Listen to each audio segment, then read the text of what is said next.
Today I'm going to start a lecture on Introduction to Retailing. Now, what is retailing? Retailing involves selling products and services to the consumers for their personal use or for the use of the families. Retailers, they add values to the product, and it makes easier for the manufacturers to sell and the consumers to buy the product.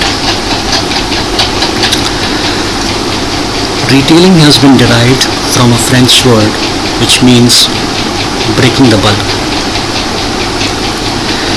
Now, if you talk about the Indian scenario, retailing in India is one of the pillars of the Indian economy, and it constitutes around 15 to 16% of the total GDP. According to a report by Deloitte, the Indian retail market is estimated to be around US dollars 500 billions, and is expected to grow at a compound annual growth rate of around 15 to 20% per annum. Now, until 2011, India restricted the flow of FDI in retailing. The only formats which were allowed were the wholesale or the cash and carry formats. After 2011, India opened up the FDI in single as well as multi-brand retailing. Before 2011, even in the single brand retailing, the FDI permitted was around 51%. But now it has grown up to 100%, provided that the retailers, the single brand retailers, should source 30% of the goods from India.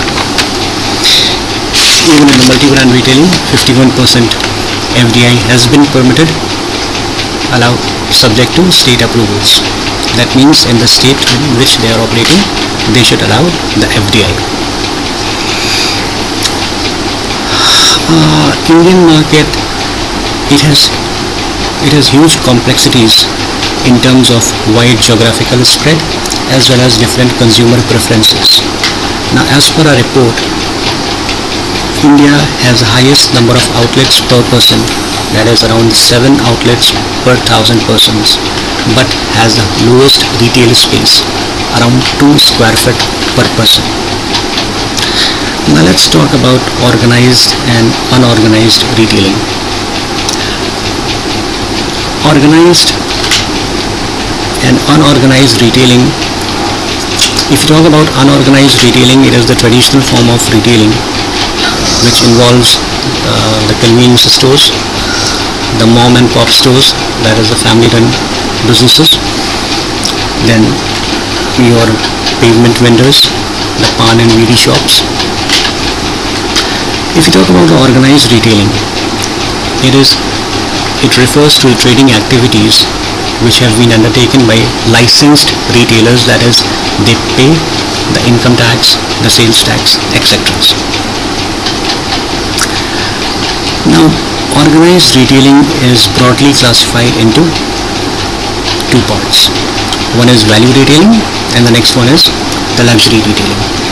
Value retailing is low margin, high volume business such as your foods and groceries, whereas your lifestyle retailing or your luxury retailing is high margin, low volume business.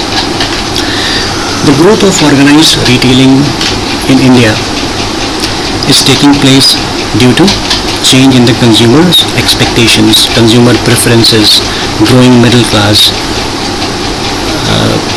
higher disposable incomes, preference for luxury goods, increase in the mall cultures, etc.